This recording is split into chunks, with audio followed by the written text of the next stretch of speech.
The blood on Serafina Duskmore's wedding dress wasn't hers. Yet, she pressed herself against the rough bark of the cottonwood, her breath coming in sharp whispers as hoofbeats thundered past mere yards away. The ivory silk, now torn and stained, crimson from the chaos she'd fled, clung to her trembling frame like a burial shroud. Behind her, the smoke from Thornridge Manor still painted the evening sky in shades of amber and ash. Find her. The voice of Garrick Ironmore, her intended husband, cut through the desert air like a blade. She can't have gone far in that dress. Serafina's fingers found the pearl buttons at her throat, feeling for the small leather pouch hidden beneath the elaborate bodice. Inside lay the only thing of value she'd managed to salvage from her former life, her mother's wedding ring, a simple band of silver that had once symbolized love rather than transaction. The irony wasn't lost on her. 3 hours ago, she'd stood at the altar of St. Catherine's, preparing to surrender her freedom to a man who collected wives like he collected cattle. Garrick Ironmore owned half the territory, they said. His vast ranch stretched beyond the horizon. His influence reached into every saloon and settlement from here to the border. What he wanted, he took. What he claimed, he kept. But Serafina had learned, in the moments before the ceremony began, that Garrick's appetites extended far beyond land and livestock. "She's worth more to me alive than dead," came another voice, Caius Thornfell, Garrick's foreman, a man whose reputation for violence preceded him into every room. But only barely. The hoofbeats faded toward the river. Serafina allowed herself a single, shuddering breath. The desert stretched endlessly before her, a canvas of sage and shadow beneath the dying light. She'd never been alone in the wilderness before, never been more than a day's ride from civilization. Her education had consisted of French lessons and flower arranging, not survival skills. You can almost smell the dust settling on dreams, she thought, remembering how her mother used to speak of the West, a land of promise and possibility. Now it felt more like a prison with no walls. A twig snapped behind her. Serafina spun, her heart hammering against her ribs, expecting to see Garrick's men emerging from the darkness. Instead, she found herself staring at a man who seemed carved from the desert itself, tall and lean, with eyes the color of storm clouds and skin weathered by sun and wind. A rifle hung loose in his grip, but his stance spoke of readiness rather than threat. "You're bleeding," he said, his voice carrying the rough cadence of a man who chose his words carefully. Serafina glanced down at her dress, at the dark stains she'd forgotten in her panic. "It's not mine. I know." His gaze swept over her, taking in the torn silk and the wild tumble of her dark hair. Saw the smoke, heard the shooting. He paused, studying her face in the gathering dusk. "You're Ironmore's bride." It wasn't a question, but Serafina found herself answering anyway. I ran. The words came out stronger than she felt. I wouldn't let him." She stopped, unwilling to voice the horrors she'd witnessed in the moments before the ceremony. The serving girl's terror, Garrick's casual cruelty, the way he'd looked at Serafina with the same cold calculation he might reserve for a prize heifer. The stranger's expression didn't change, but something shifted in his eyes. "Name's Kieran Ravenfell." He offered it like a man laying down his cards. "And you're about to find out why every lawman from here to Santa Fe wants me dead." Serafina's breath caught. Even in her sheltered world, she'd heard whispers of Ravenfell, the ghost rider who struck like lightning and vanished like smoke, who'd made enemies of every cattle baron and corrupt sheriff in the territory. They said he was part Apache, part devil, all vengeance. "You're the one who burned out Sheriff Caldwell's ranch," she whispered. "Among other things." Kieran's smile held no warmth. "Question is, what's a society girl like you gonna do with that information?" The sound of returning hoofbeats answered for her. Serafina's eyes went wide as torch flames flickered through the trees, growing closer by the second. Garrick had doubled back, his hunters spreading out in a wide net. "Please," she breathed, hating the desperation in her voice, but unable to. "Stop it. I can't go back to him. I won't." Kieran studied her for a long moment, his weathered face unreadable in the dying light. She could see him weighing her worth against his freedom, calculating whether helping her would bring him more trouble than he could handle. "You know what they'll do to you if they catch you with me?" he asked finally. I know what they'll do to me if they catch me without you.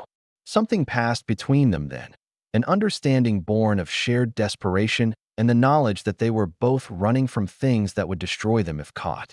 Kieran shouldered his rifle and held out his hand. Then I reckon we'd better not get caught. Serafina took his hand, feeling the calluses that spoke of a life lived hard and honest. The moment her fingers touched his, she felt the last of her old life slip away like water through sand. Behind them, the torches grew brighter, and Garrick Ironmore's voice carried on the wind. Bring me my bride, boys. And if you find that half-breed bastard Ravenfell with her, bring me his head. But as Kieran led her deeper into the desert darkness, Serafina realized the most dangerous part of their escape wasn't Garrick's men. It was the way her heart had started racing the moment the outlaw's hand touched hers. The desert night swallowed them whole. Kieran moved through the darkness like a man reading a familiar book, his boots finding purchase on ground that looked treacherous and foreign to Serafina's city-bred eyes. The ivory silk of her wedding dress caught on every thorn and branch, each tear marking another step away from the life she'd been promised and towards something she couldn't yet name. Where are we going? She whispered, stumbling over a hidden root. Away. His voice carried barely above the night wind. That's all that matters right now. The torches behind them had spread into a constellation of angry stars, but they were falling behind. Kieran knew this land the way a river knows its banks. Every hidden canyon, every game trail, every place where a man and woman could disappear if they needed to badly enough. Can't keep going in that dress, he said after they'd walked for what felt like hours. White silk shows up like a signal fire under moonlight. Serafina looked down at the torn fabric, at the bloodstains that had dried to rust-colored patches. The dress had cost more than most people earned in a year, imported from San Francisco at Garrick's insistence. Now it was nothing but a liability, a beacon for their pursuers. I don't exactly have a traveling wardrobe, she said, trying to keep the exhaustion from her voice. Kieran stopped abruptly, his hand reaching out to steady her as she nearly walked into him. His touch sent an unwelcome jolt through her system. Unwelcome because she couldn't afford to feel anything right now except the burning need to survive. There's a lined shack about 2 miles north, he said. Abandoned for years, but it might have something you can wear. Question is whether you can make it that far. Serafina lifted her chin, calling on the stubborn pride that had gotten her into this mess in the first place. I can make it. But even as she said the words, her legs trembled with fatigue. The elegant shoes she'd worn for her wedding were never meant for walking, let alone fleeing across rough terrain. Blood seeped through the thin leather where blisters had formed and burst. Kieran noticed everything. It was what had kept him alive this long. Without a word, he shrugged off his worn leather jacket and held it out to her. Your arms are scratched to hell, he said when she hesitated. And that dress might as well be made of tissue paper for all the good it's doing you. The jacket smelled of leather and wood smoke and something indefinably masculine that made her pulse quicken. She slipped it on, immediately feeling warmer and somehow safer, though she knew safety was an illusion they couldn't afford. Why are you helping me? She asked as they resumed walking. You don't know me. For all you know, I could be leading Garrick's men straight to you. Kieran was quiet for so long she thought he wouldn't answer. When he finally spoke, his voice carried a weight that spoke of old wounds and older regrets. Had a sister once, he said, about your age when they took her. Promised to marry her off to some cattle baron's son, said it would be good for the family. His jaw tightened. She tried to run too. What happened to her? They caught her. The words fell like stones into still water. Brought her back. Made sure she understood what happened to girls who tried to break their promises. Serafina felt something cold settle in her stomach. Is she? She married him, had his children, learned to smile when he hit her and apologize when he drank too much. Kieran's voice held no emotion, which somehow made it worse. She wrote me one letter. After that, said she was happy, said I shouldn't worry about her anymore. You didn't believe her. Sister never could lie worth a damn. He glanced at her sideways. Point is, I know what men like Ironmore do to women who cross them. And I know what they do to the people who help those women. They crested a small rise, and Serafina could see the lined shack in the distance, a dark silhouette against the star-scattered sky. It looked like sanctuary, though she'd learned tonight that looks could be deceiving. What about you? Kieran asked. What made a rich man's bride run away on her wedding day? Usually takes something more than cold feet. Serafina was quiet for a moment, remembering the scene that had changed everything. She'd been adjusting her veil in the anteroom when she'd heard voices from the study. Garrick's voice, low and cruel, and another voice she'd recognized as belonging to Mira, one of the kitchen girls. I saw what he did to one of the servants, she said finally. What he was going to do. I tried to stop him, and he. She touched her cheek where the bruise was already forming.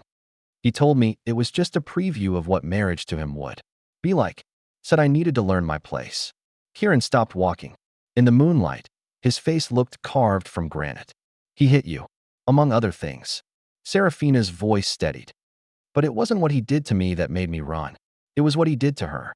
What he was going to keep doing to her, and to others, because he could. Because no one would stop him. So you stopped him. I shot him. The words came out matter of fact. But she could hear the tremor underneath. Not fatally, unfortunately. But it gave Mira time to get away, and me time to. She gestured at her torn dress. Well, to make my own exit. Kieran stared at her for a long moment, and she found herself holding her breath, waiting for his judgment. When it came, it wasn't what she expected. Good, he said simply. Man like that had it coming. They reached the lined shack as the moon reached its zenith. The building was little more than 4 walls and a roof, but it was shelter and right. Now that felt like luxury. Kieran pushed open the door, which hung crooked on its hinges, and gestured for her to go first. Inside, moonlight filtered through gaps in the boards, illuminating dust motes that danced in the still air. A few pieces of abandoned furniture sat covered in sheets, and in the corner, Serafina could see a trunk that might contain clothing. Stay here, Kieran said. I'll check the perimeter, make sure we weren't followed. But as he turned to leave, Serafina caught his arm. The contact sent another jolt through her, and she saw something flicker in his eyes, awareness, perhaps, or something more dangerous. What happens after tonight? She asked. I can't go back to Garrick, but I can't stay out here forever either. I don't know how to survive in this world. You learn, he said. Same as everyone else. And you? Will you teach me? The question hung between them like a challenge. Serafina knew she was asking for more than survival lessons. And from the way Kieran's gaze dropped to her lips before snapping back to her eyes, he knew it too. I'm a wanted man, he said carefully. Every day with me is a day closer to a noose or a bullet. That's not the kind of life a woman like you should want. A woman like me. Serafina stepped closer, emboldened by desperation and something else. She didn't want a name. You mean a woman who was raised to be ornamental? Who was taught that her highest aspiration should be to birth children for a man who sees her as property? I mean a woman who deserves better than running from bounty hunters and sleeping on the ground. Maybe, she said. But maybe what I deserve and what I want are two different things. You can almost taste the moment when everything changes, she thought, watching the way Kieran's breathing had quickened. The space between them seemed charged with electricity, like the air before a thunderstorm. But before either of them could cross that line, the sound of hoofbeats echoed in the distance. Kieran's hand went to his gun. Get in the corner. Behind. The trunk. How many? Serafina whispered, her brief moment of courage evaporating. 3, maybe 4. His voice had gone cold and professional. Could be Ironmore's men, could be someone else looking for the bounty on my head. Either way, if they find us here. He didn't finish the sentence. He didn't need to. Serafina crouched behind the trunk, her heart hammering so loudly she was sure the riders would hear it. Through a gap in the boards, she could see torches. Approaching, not the scattered search pattern of earlier, but the purposeful advance of men who knew exactly where they were going. Ravenfell, a voice called out. We know you're in there. Come out peaceful-like, and maybe we'll let the girl live. Kieran's jaw tightened. He looked at Serafina, and she saw something in his eyes that made her stomach drop. Stay down, he whispered. No matter what happens, stay down. But as the riders drew closer and Serafina saw the glint of moonlight on gun barrels, she realized that hiding behind a trunk wasn't going to save either of them, and that the most dangerous thing in the desert tonight might not be Garrick's vengeance, but the way her heart raced every time Kieran looked at her like she was worth dying for. The voice that called out through the darkness wasn't one of Garrick's men. That's Thalen Blackthorn, Kieran whispered, his grip tightening on. His rifle. Bounty hunter. Best tracker in 3 territories. His voice carried a mixture of respect and resignation. He's been hunting me for 2 years. Serafina peered through the gap in the boards, watching the shadows move beyond the torchlight. How did he find us so quickly? Because I'm getting sloppy. Kieran's mouth twisted in a bitter smile. Used to be, I never would have taken the main trail. Never would have stopped at a known shelter. Never would have. His eyes found hers in the darkness. Never would have let anyone else become my weakness. The word hit her like a physical blow. Weakness. Is that what she was to him? Raven fell. Phelan's voice carried the patience of a man who'd done this dance many times before. I've got 4 men with me, and we've got all night. You can come out now, or we can wait for sunrise and burn you out. Either way, this ends the same. Kieran was already moving, checking his ammunition with the practiced efficiency of a man who'd faced death more times than he could count. But Serafina saw something else in his movements, a weariness that spoke of too many fights, too many close calls, too many nights like this one. There's a back window, he said quietly. Boarded up, but the wood's rotted. You can break through, if you need to. What about you? I'll buy you time. He didn't look at her as he said it. Get to the river. Follow it south for 3 miles until you reach the old Spanish mission. Father Varian will help you. He's no friend to Garrick or the territorial government. Serafina stared at him. You're planning to surrender. I'm planning to survive. And you surviving means more to me than no. The word came out sharper than she'd intended. I didn't run from one man's protection just to hide behind another's sacrifice. Kieran turned to face her fully, and in the moonlight filtering through the boards, she could see something raw and unguarded in his expression. You don't understand. If they take you alive, if Garrick gets his hands on you again, then we make sure that doesn't happen. Serafina reached for the trunk, pulling it open with more noise than was wise. Inside, beneath moth-eaten blankets and the musty smell of abandonment, she found what she was looking for: men's clothes, probably left by whatever cowhand had used this shack last. But we do it together, or not at all. Serafina, my name, she said, pulling out a pair of worn denims and a cotton shirt, is Sarah. And I'm not the helpless society girl you think I am. Before he could protest, she began unfastening the buttons of her wedding dress. Kieran turned away so quickly he nearly knocked over a chair, but not before she caught the flash of desire in his eyes. This is madness, he muttered. This whole night has been madness. She struggled out of the elaborate silk, feeling lighter with every layer she shed. The men's clothes hung loose on her frame, but they were practical, dark, and most importantly, they wouldn't catch on every thorn between. Here and freedom. But it's my madness to choose. Outside, Phelan's patience was wearing thin. I'm going to count to 10, Raven fell. Then we're coming in. 1. Serafina quickly braided her hair and tucked it under the worn hat she'd found in the trunk. In the dim light, she might pass for a young man, at least long enough to cause confusion. 2. What's your plan? Kieran asked, though his tone suggested he already regretted the question. 3. You said there are 4 men with him. That's 5 total, all watching the front door. She moved to the boarded window, testing the rotted wood with her fingers. But they're not expecting 2 people. And they're certainly not expecting me to be anything other than a helpless victim. 4. Sarah, you can't. 5. I can shoot, she interrupted. My father taught me before he died. Said the frontier was no place for a woman who couldn't defend herself. She smiled grimly. Turned out he was right about that, if nothing else. 6. Kieran stared at her for a long moment, and she could see him weighing options, calculating odds. Finally, he nodded toward the back window. You go first. I'll follow. But if shooting starts, 7. I know. Keep my head down and stay alive. She pressed her face to the gap in the boards, studying the positions of the torches. Kieran. 8. What? Your sister. What was her name? His voice caught slightly. Astrid. 9. Serafina felt something settle in her chest. Not calm, exactly, but a kind of focused determination that reminded her of the moment she'd pulled the trigger on Garrick. Then let's make sure Astrid's story doesn't become mine. 10. The rotten board gave way with a crack that sounded like thunder in the silence. Serafina squeezed through the opening, feeling splinters catch at her borrowed clothes. Behind her, she heard Kieran curse softly as he followed. they dropped to the ground. Just as the sound of splintering would echoed from the front of the shack, Phelan and his men were breaking down the door. "This way," Kieran whispered, but Serafina was already moving, circling wide around the building toward where she'd seen the horses tethered.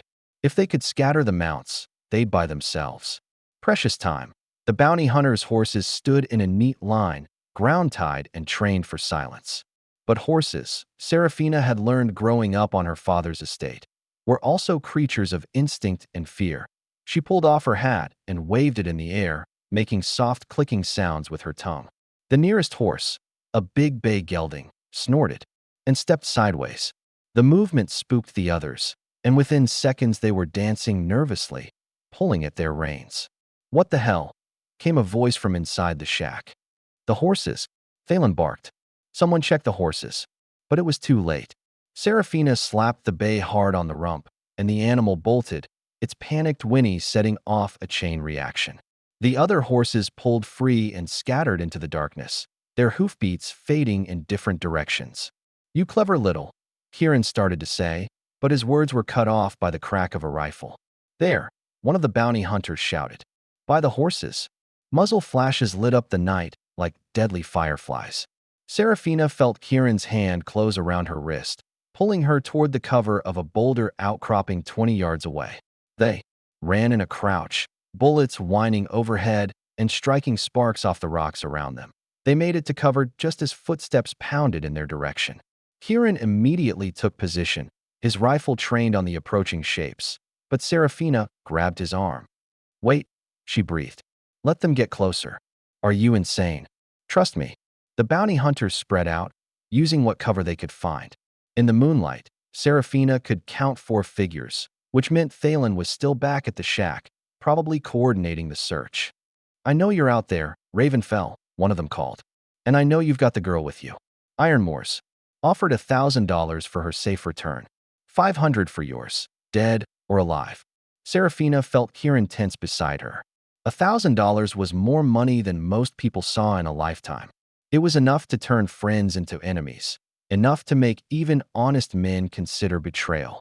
"That's why you've been so persistent," she whispered, pieces falling into place. "It's not just about the bounty on your head anymore. It's about me." Kieran's jaw tightened. "Garrick's making sure everyone in the territory has a reason to hunt us. Not just hunt us," Serafina realized with growing horror. "He's making sure you can't trust anyone. Making sure every person we meet will see dollar signs instead of human beings." The full scope of Garrick's revenge was becoming clear. He wasn't just angry about her escape. He was making sure she could never truly be free. As long as that bounty stood, she would always be a target, and anyone who helped her would be choosing between their conscience and their survival. "We can't run forever," she said quietly. "No," Kieran agreed.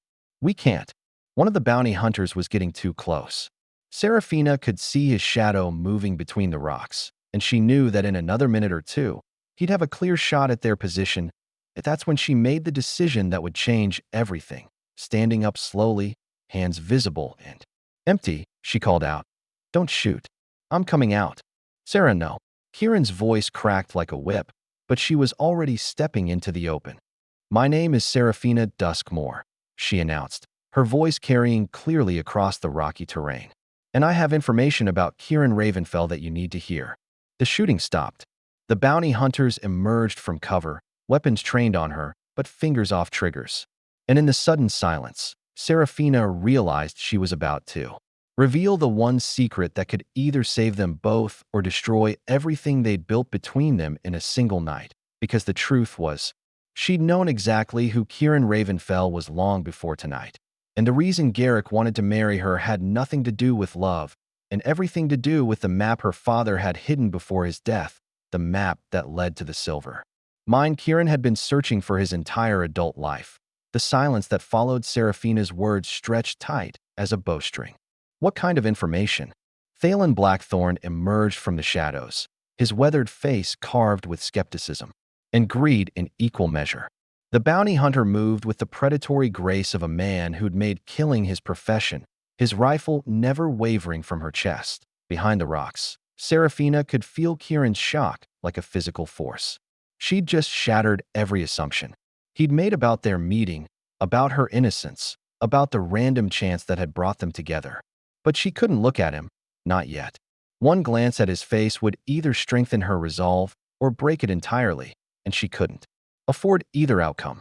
"Lower your weapons," she said, projecting more confidence than she felt. "What I have to tell you is worth more than any bounty Garrick Ironmore could offer." "Talk," Thalen said, but his men remained in position. Serafina took a breath that tasted of desert dust and gunpowder. "My father was Thomas Duskmore. Before he died, he left me something that Garrick has been trying to get his hands on for 3 years. Something that led him to arrange our marriage in the first place."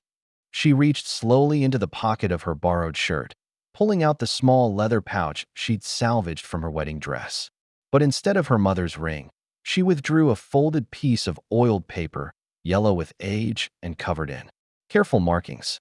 "This is why Garrick wanted me," she continued. "Not for my father's land, not for social standing. For this map." She held it up so the moonlight caught the faded ink lines. "It shows the location of the Esperanza silver mine. The same mine that's made every prospector in the territory rich with dreams and poor with reality."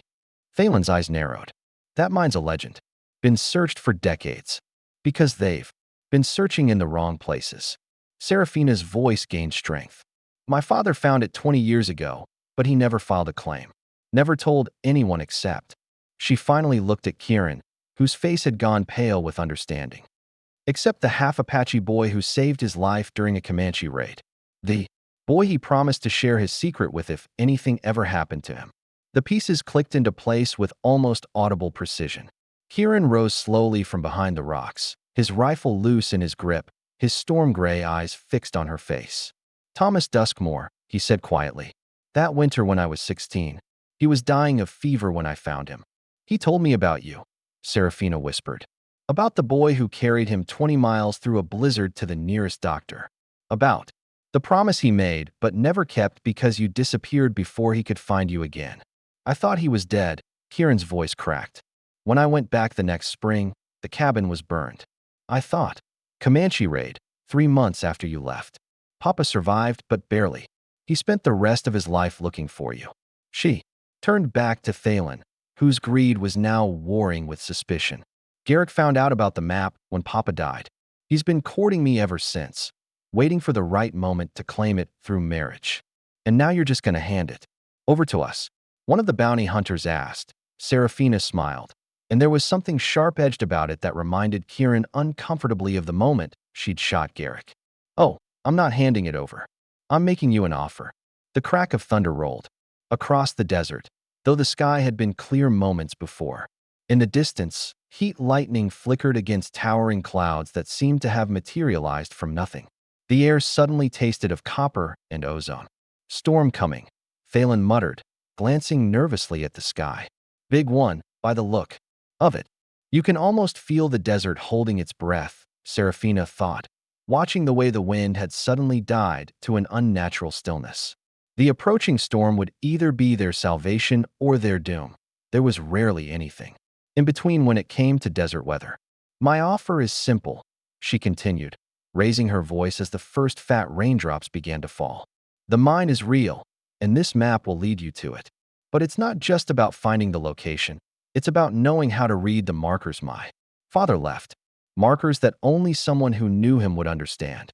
She gestured toward Kieran, who was beginning to understand the dangerous game she was playing. "He knew my father. I know the map. Together, we can make you rich beyond anything Garrick's bounty could offer." "And separately?" Thalen asked. "Separately, you'll spend the rest of your lives chasing shadows and fairy tales while Garrick claims what should have been yours." The storm hit like a living thing, unleashing a torrent of rain that turned the desert floor to instant mud. Lightning split the sky with brilliant white fire, and thunder crashed overhead like the sound of mountains falling. "We need shelter," Thalen shouted over the roar of wind and water. But as they turned toward the lined shack, the sound of hoofbeats cut through even the storm's fury. Torches appeared on the ridge above them. Too many torches, moving too fast. "Ironmore," Kieran breathed. Garrick had found them. The cattle baron appeared at the head of a dozen riders, his face a mask of cold fury beneath his wide-brimmed hat. Even in the driving rain, Serafina could see the bandage wrapped around his shoulder where her bullet had found its mark. The sight of it gave her a fierce satisfaction that surprised her with its intensity. "Stand down, Blackthorn." Garrick's voice carried over the storm like a whip crack. "The girl belongs to me." "Like hell she does," Thalen called back, but his men were already shifting positions. Caught between two forces and unsure which represented the greater threat, Garrick's horse picked its way down the muddy slope, its hooves sliding on loose rock made treacherous by the sudden downpour. "I'll double whatever bounty you're chasing," he called to the bounty hunters. "Bring me the girl alive and Ravenfell dead, and you'll all be rich men." "Triple it," Serafina shouted, desperation making her bold. "The mine is worth more than anything. Garrick could pay you." Lightning illuminated the scene in stark detail. Armed men on all sides, weapons drawn, everyone waiting for someone else to make the first move. The rain was coming down in sheets now, turning the rocky ground into a maze of slippery surfaces and hidden dangers. That's when Kieran made his choice. "The mine's real," he announced, his voice cutting through the storm with surprising clarity. "And I know where it is." Every head turned toward him. Serafina felt her heart stop as she realized what he was doing. Putting himself at the center of the target, making himself too valuable to kill quickly. "I've been searching for it for 20 years, he continued, slowly laying down his rifle. "Following every rumor, chasing every lead. But I never had the map." His eyes found Serafina's through the driving rain. "Never had the key that would make all the pieces fit." Garrick urged his horse closer, his hand resting on the butt of his pistol. "You're lying. That mine's a myth. Then why have you been trying so hard to marry the only person who has the map to find it?" Kieran asked. The truth hung in the air, like smoke, visible to everyone despite the storm. Garrick's face twisted with rage, and Serafina saw his hand move toward his gun. "Look out," she screamed. Everything happened at once. Garrick drew his pistol with surprising speed for a wounded man. Kieran dove toward Serafina, tackling her to the muddy ground just as the shot rang out. Thalen's men scattered for cover, unsure who to shoot first.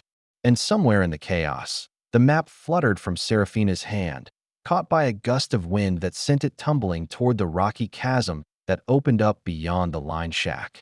The map. One of the bounty hunters yelled point. 3 men lunged for it simultaneously. In the driving rain and uncertain footing, what happened next was almost inevitable. The first man to reach the paper, one of Garrick's riders, slipped on the wet rocks and went over the edge with a scream that was swallowed by thunder. The map fluttered after him, disappearing into the darkness below. "No!" Garrick's roar of fury was almost inhuman. He spun toward Serafina, his face contorted with rage. "You did this on purpose." "Actually," she said, pushing herself up from the mud with Kieran's help. "I didn't. But I'm not sorry it happened." That's when she saw it. The way Kieran's hand had moved to his back during the tackle, the dark stain spreading across his shirt that wasn't just rainwater. Garrick's bullet had found its mark after all. "You're hit," she breathed. "I'm fine," he lied. But she could see the way he was favoring his left side, the tight lines of pain around his eyes. Around them, the storm was reaching its peak. The wind howled like a living thing, driving the rain horizontal and making it impossible to see more than a few feet in any direction. Lightning struck the ground nearby, close enough that they could smell the ozone and feel the hair on their arms stand on end. "This is madness," Thalen shouted. "We need to get to shelter before we all get killed." But Garrick wasn't listening to reason. His obsession with claiming Serafina had passed beyond greed into something darker and more dangerous. He raised his pistol again, this time aiming directly at Kieran's heart. "If I can't have her willing, I'll have her widowed," he snarled. That's when Serafina remembered the small derringer she'd taken from her father's desk years ago, the one she'd hidden in her boot in case her wedding day went wrong. Her hand moved. With desperate speed, finding the tiny weapon just as Garrick's finger tightened on the trigger. The two shots came so close together they sounded like one. Garrick's eyes went wide with surprise as he looked down at the spreading red stain on his chest. His pistol fell from nerveless fingers as he toppled backward from his horse into the mud. Serafina stared at the smoking derringer in her hand, her mind struggling to process what she'd just done. The rain washed the gunpowder residue from her fingers, but nothing could wash away the knowledge that she'd just killed a man. Sarah. Kieran's voice was gentle, understanding. Look at me. She met his eyes, seeing acceptance there instead of judgment. He understood what it meant to take a life in defense of something precious. He understood the weight that would live in her soul from this moment forward. Is it over? She whispered. Around them, the bounty hunters and Garrick's remaining men were staring at their dead employer, calculating new odds and new loyalties. The storm was beginning to pass, the thunder growing more distant. But the real tempest was just beginning, because with Garrick dead and the map lost, Serafina and Kieran were no longer just fleeing a vengeful husband. They were the only two people alive who knew the real location of the Esperanza mine. And every desperate man in the territory would soon be hunting them for the secret that could make kings of beggars or corpses of dreamers. 6 months later, the roses were blooming. Serafina knelt in the small garden behind the adobe house, her hands dark with rich soil as she tended the climbing roses that had taken root against the south-facing wall. The morning sun painted the desert mountains in shades of gold and amber, and somewhere in the distance, she could hear the sound of Kieran's hammer ringing against metal as he worked on expanding their small ranch. The transformation had been nothing short of miraculous. What had once been an abandoned homestead in a forgotten valley had become something that looked remarkably like home. The house itself was modest, 3 rooms and a covered porch, but it was theirs, built with their own hands from adobe bricks they'd made from the red clay of the valley floor. Smells like heaven, came a familiar voice from behind her. Serafina looked up to find Kieran leaning against the doorframe, his shirt sleeves rolled up and his dark hair damp with honest sweat. The bullet wound in his back had healed cleanly, leaving only a small scar and the occasional twinge when storms were coming. He was watching her with an expression that still made her pulse quicken after all these months together. "The roses or breakfast?" she asked, gesturing toward the kitchen, where coffee was brewing and bacon was sizzling in the cast iron pan. "Both," he said, moving to help her to her feet. "But mostly you." The kiss that followed was soft and unhurried, carrying the comfortable intimacy of 2 people who'd learned to trust each other with their deepest secrets.